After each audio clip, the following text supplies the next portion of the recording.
Fala galera, aqui quem fala mais uma vez é o Wesley Salles e mais uma vez eu venho apresentar uma nova aula do curso da Blender Series. Hoje estamos na aula 5, certo? E hoje nós vamos falar sobre o painel de propriedades do Blender e uma introdução básica aos modificadores, certo? Eu peço para que vocês reabram o nosso arquivo criado na aula anterior, que é esta taça. Se você não viu ou não fez, eu peço que voltem lá e refaçam esse modelo, certo? Para a gente continuar com essa aula. Bom, basicamente na aula de hoje eu quero tratar sobre esse painel, certo? De propriedades, onde a gente vai usar muito também. E serve para alterar todas as propriedades relativas ao objeto ou à cena, certo? Bom, primeiramente eu vou começar aqui apresentando a primeira aba do painel de propriedades, que se trata da aba Render, certo? Aqui é onde a gente vai configurar todas as nossas opções e vai mudar todas as opções também das configurações de render, certo? Por exemplo, tamanho, número de frames exibidos por segundo e outras opções extras, como onde exportar nosso vídeo ou imagem, certo? O tipo de formato de arquivo de saída e outras opções a mais que a gente vai especificar melhor na aula de render, certo? Segunda aba é sobre render layer, que são render layers. A gente vai especificar mais também em uma aula futura, mais avançada sobre render, mas eu adianto basicamente que render layer é, como o próprio nome diz, uma camada de render. Como assim? Supomos que temos dois objetos e queremos aplicar uma configuração diferente de composição em cada um deles. É impossível fazer, não digamos que seja impossível, mas fica muito mais complicado fazer isso se os dois objetos estiverem na mesma camada de render. Para facilitar essa edição, a gente pode usar duas camadas, uma para cada objeto, onde a gente aplica um efeito em cada objeto separadamente em suas camadas de render, certo? Basicamente, uma render layer é isso. Mais detalhes a gente vai ver mais para frente. A terceira aba se refere a toda a nossa configuração básica da cena. Por exemplo, unidades de medida, gerenciamento de cores, áudio ou opções de gravidade, vai ser tudo visto nesta aba. E a gente é bem preferível a gente configurar isso logo no início da nossa cena, certo? Principalmente se for um projeto grande, não evitar bugs, né? A gente se esqueça de editar essas configurações. Bom, quarta aba se refere ao Word, que o Word é o nosso mundo. Por exemplo, aqui a gente vê uma pré-visualização da cor, certo? Ou a imagem que a gente pode setar aqui também, do nosso fundo da 3D View, certo? Do nosso render também. A gente alterando essa cor, a gente vai alterar o fundo da nossa 3D View. Logo abaixo tem outras opções aqui que servem tanto para melhorar um pouco o nosso gráfico, como adicionar alguns efeitos extras no nosso render também, certo? Logo abaixo, em algumas abas você vai encontrar esse Custom Properties. O que é isso? Como o próprio nome diz, já que o Blender é muito intuitivo sobre isso, se trata de propriedades personalizadas, certo? Para que isso é útil? Clicamos em Add, vamos adicionar uma nova propriedade logo abaixo, que basicamente é uma variável, onde a gente pode definir um nome e armazenar um valor. Isso é útil, por exemplo, se a gente quiser controlar uma textura diretamente da 3D View usando um manipulador. A gente pode, através dessa propriedade aqui, setar configurações no nosso manipulador que vai mudar a nossa textura. Isso é mais avançado, muito mais avançado, e a gente vai ver isso mais para frente, certo? Bom, a próxima aba se trata sobre um objeto, certo?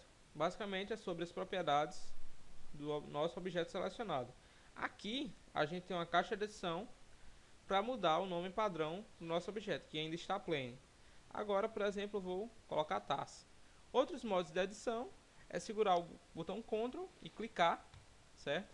Com o botão esquerdo do mouse aqui no Outline e editar o nome, ou vir aqui na barra de propriedades da 3D View e mudar aqui no campo item, certo?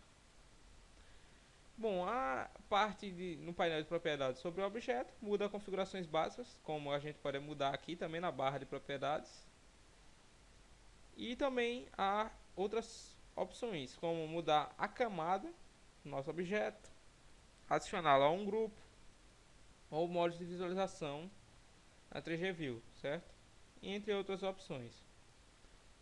Próxima aba, não vou falar muito agora, serve para adicionar constraints, que são, por exemplo, como você está vendo, são divididos em 4 categorias específicas da cara, certo? Mas ele serve para, basicamente, de um modo para vocês entenderem fácil, fazer uma ligação entre dois objetos.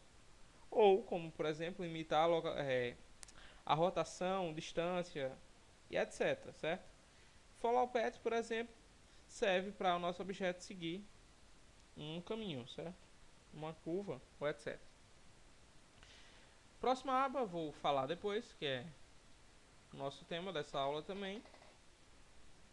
Aqui, veja que essa aba aqui, na próxima aba, se refere aos dados do nosso objeto. Veja que o nome ainda está plain, mas aí você pergunta, por que o nome está plain se eu mudei o nome do nosso objeto para taça? Bom, isso aqui é uma propriedade diferente, certo, do Blender, e é um bloco de dados da malha, que é usado internamente, certo, pelo Blender. Isso são configurações mais avançadas também, mas por agora, simplesmente, renomei também para taça.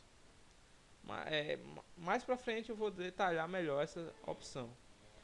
Na aba sobre os dados do objeto, a gente pode configurar também sobre opções sobre as normais, o espaço de textura, grupo de vértices para limitar por um grupo de vértices, alguma opção que a gente queira fazer, shape keys, que é muito usado tanto para corrigir rig, certo? O rig, que é o nosso esqueleto do nosso objeto, personagem, etc. Ou mais comumente utilizado para criar expressões faciais. O VMaps serve para a gente adicionar novos mapas UV para o nosso objeto, certo? E aqui nós podemos definir cores para os vértices. E aqui dados mais avançados, que são mais para frente. Próxima aba se refere aos materiais, certo? Basicamente a gente pode criar um novo material aqui e configurar as opções para alterar a forma como será exibida a nossa superfície no render, certo? Nesses materiais a gente pode também adicionar texturas, que são tratadas na aba seguinte, certo? Onde a gente pode criar novas texturas e fazer também suas configurações. Penúltima aba se trata sobre partículas, onde a gente pode emitir partículas do nosso objeto, certo? Assim como fogos de artifício, ou também cabelos, certo? Gerando do nosso objeto. Essa é a utilidade das partículas. E a última aba se trata sobre a física, certo? Que, como aqui está mostrando, a gente pode criar tanto água como fumaça, certo? Qualquer tipo de fluido aqui, soft body, campo de força, collision, cloth e outras opções, certo? Mais avançadas também que a gente não vai ver por agora. Basicamente sobre nosso painel de propriedades é isso. Bom, com a nossa taça aqui aberta, eu vou entrar na aba dos modificadores. Como o próprio nome está dizendo, os modificadores servem para modificar o objeto em que estão sendo, certo? Em que a gente selecionou. Os modificadores, a princípio, não altera fisicamente a nossa malha, certo? Simplesmente ele adiciona visualmente um efeito diferente, certo? Ele modifica a malha somente visualmente até nós aplicarmos esse modificador na malha, certo? Alterando ela definitivamente.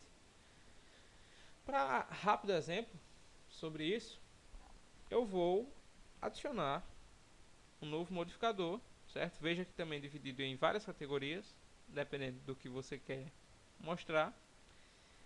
E um dos mais usados é o Subdivision Surface. Para que serve essa subdivisão de superfície? Simplesmente ele vai adicionar mais polígonos, certo? Na nossa malha original, para tentar fazer com que ela fique mais suave, certo? Vai transformar a malha em uma forma mais suave. Simplesmente você pode ver o efeito da nossa malha original e com o modificador visto aqui, certo? Na 3G View. Veja que na nossa 3G View, no modo objeto, a gente vê o efeito do nosso modificador. Mas se clicarmos no modo Tab, veja que a nossa malha original é diferente do visto no modo objeto, certo? Pois o nosso modificador não está aplicado. Para aplicar definitivamente, a gente simplesmente clica no botão Apply e quando entramos de novo no modo edição, certo? No modo edição, a gente vai ver o resultado da aplicação do nosso modificador, certo? Vou voltar. Outra opção aqui é o Copy, onde a gente pode copiar o modificador, certo? Ele vai copiar as configurações do qual foi copiado, iguais. Bom, aqui nos modificadores a gente pode editar, certo? Sugerir um nome melhor para ele, pois se a gente usar muitos, a gente vai minimizar, por exemplo, e não vamos ver configurações, e usando o nome vai ajudar melhor, tanto para identificar como no fluxo de trabalho da gente, certo? Para deixar mais rápido o encontro desse modificador em questão. Bom, esses 4 botões aqui, como eu mostrei o segundo, que serve para ver ou não, certo? A aplicação do modificador no nosso objeto. O primeiro, veja que aparentemente não tem efeito, mas porque esse efeito só vai ser visto no render, certo? Se desativarmos essa opção, a gente não vai ver o efeito no nossa renderização do nosso objeto. O seguinte simplesmente habilita o modificador no modo edição. Por exemplo, eu vou entrar no modo de edição e veja que o modificador está sendo visto. Quando eu desmarco essa opção, ele não está sendo visto no modo edição. Quando eu volto novamente para o modo objeto, ele vai ser visto, certo? Vou ativar novamente. E a última opção é aplicar o modificador durante o modo edição. Simplesmente, se eu marcar essa opção, ele vai suavizar os vértices existentes, certo? Para seguir o contorno do modificador, por exemplo, do Subdivision Surface, certo? Vou deixar desativada essa opção.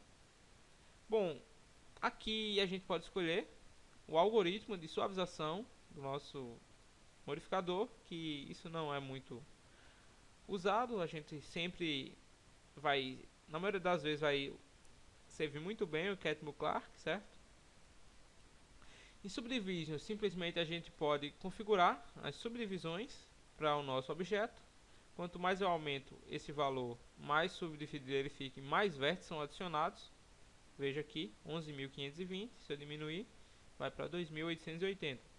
Por isso é recomendado que, se o seu modelo for para jogos, evite usar o Subdivision Surface para não aumentar muito o número de faces, certo, do nosso objeto, ou que também são triângulos, que vão ser transformados no nosso engine.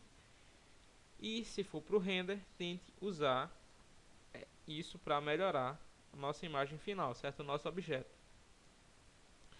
E essa opção View, veja que tem duas opções disponíveis aqui. Na opção View a gente pode configurar qual o nível de subdivisão que vai ser exibido na 3G View, certo? Aqui somente na renderização, aqui na 3G View. Logo, essa última opção aqui, segunda opção, se refere ao quantos níveis de subdivisão vamos usar no nosso render, certo? Por isso é sempre bom, para não deixar sua cena muito pesada, deixar o view com um número baixo, já que a gente vai ver um efeito certo? Um preview do nosso efeito. Mas se a gente aumentar esse valor, ele só vai ser aplicado uns 5 subdivisões na nossa renderização. Com esse número mais baixo, a cena fica mais leve e a gente vai poder trabalhar com mais objetos ao mesmo tempo, antes de ficar muito lenta a nossa 3D View, certo? Por exemplo, se tiver muitos objetos. Outras opções aqui do Subdivision Surface é subdividir as UVs, de acordo também com o Subdivision Surface, e Optimal Display. Por exemplo, eu vou mudar o shading da nossa 3D View, da Viewport, certo? Para Wireframe, onde a gente só vai ver as ligações das arestas aqui do nosso objeto. Se eu ativar o Optimal Display, ele vai diminuir o número que está sendo exibido aqui de arestas, deixando o modelo muito mais limpo para ser visualizado, certo? Simplesmente serve só para isso. Bom, outro modificador que eu ainda vou dar introdução nessa aula, que é o último que eu vou falar nessa aula. Os outros podem deixar a curiosidade de vocês verem como funcionam, certo?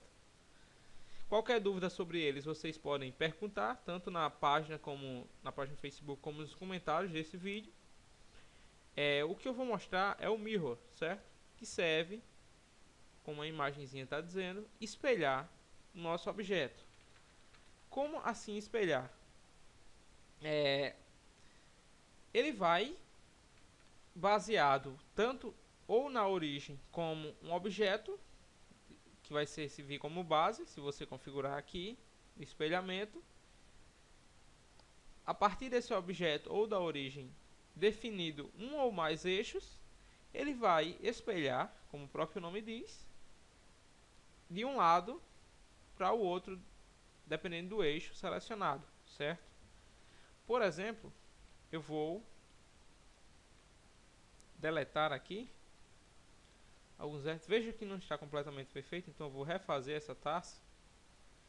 Deletei esses vértices, só tem um. Veja que ainda está aqui, já está o mirror, certo? Aplicado no eixo X. E eu posso aplicá-lo em outro eixo, por exemplo, o Z ou o Y, certo? Vou deixar no eixo Z e vou aplicar somente um spin de 90 graus. Mas por quê? Porque nós temos dois eixos aplicados. Se eu tivesse marcado Z, 90 graus seria duplicar no eixo X, mas o Z ele duplica dos dois, certo? E vou aplicar o Smooth aqui, o shade do nosso objeto. Veja que a única malha existente no nosso objeto que a gente modelou, certo, ou gerou, é esta parte, e o resto é tudo espelhado. Esse mirror é muito usado, pois a gente usa muito em objetos que são simétricos, por exemplo, personagens e veículos, por exemplo, né? Ele é um dos mais usados também, se a gente for fazer criação de personagens, ou simplesmente quer espelhar um lado, certo? Algumas opções dele são clipping, que inicia desativado. Para que serve ele? Por exemplo, eu selecionei esses vértices e quero limitá-lo à origem ou eixo do nosso objeto selecionado. Se essa opção não estiver marcada e eu mover os vértices centrais aqui, próximo à origem, que é o nosso ponto atual de espelhamento, certo? Veja que eles se atravessam. Eles não respeitam o limite dos outros, certo? Se eu ativar o clipping, simplesmente ele vai travar bem no encontro da nossa origem, certo? Não deixando os vértices se atravessarem. Bom, aqui também é outro eixo em que veja que ele duplicou embaixo, mas está atravessando a malha simplesmente pelo ponto de origem. Para mudar isso, eu posso mudar a posição do ponto de origem, vou mudar a malha no modo de edição, certo? E veja agora como o clipping está ativado, ele está limitando. Eu vou desativar o clipping, vou mover novamente e agora ativar o clipping de novo para juntar. Ok, aí nessa parte, veja que ele vai espelhar corretamente, certo? Logo abaixo da nossa malha, simplesmente pelo ponto de origem. Eu peço também, certo? uma dica que eu dou para vocês, somente em fazer as transformações básicas, como mover, escalar ou rotacionar, no modo de edição, pois ele não vai mudar certos padrões, os valores padrões aqui da nossa transformação.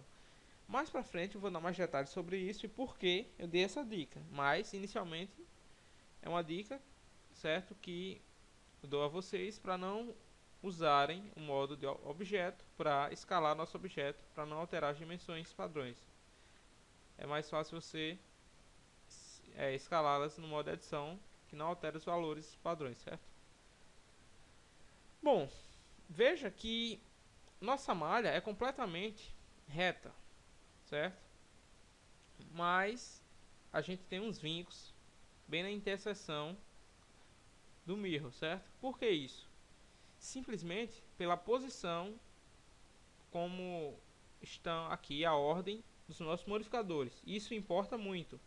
Simplesmente eu vou jogar o mirror lá para cima para primeiro o Blender entender que eu quero fazer a operação de espelhar e depois suavizar. Veja como estava antes. Vou desativar os dois modificadores. Simplesmente é essa a nossa malha, certo? Primeiro ativo o Smooth, que ele vai suavizar, e logo depois ele vai espelhar. Por isso que fica essa borda.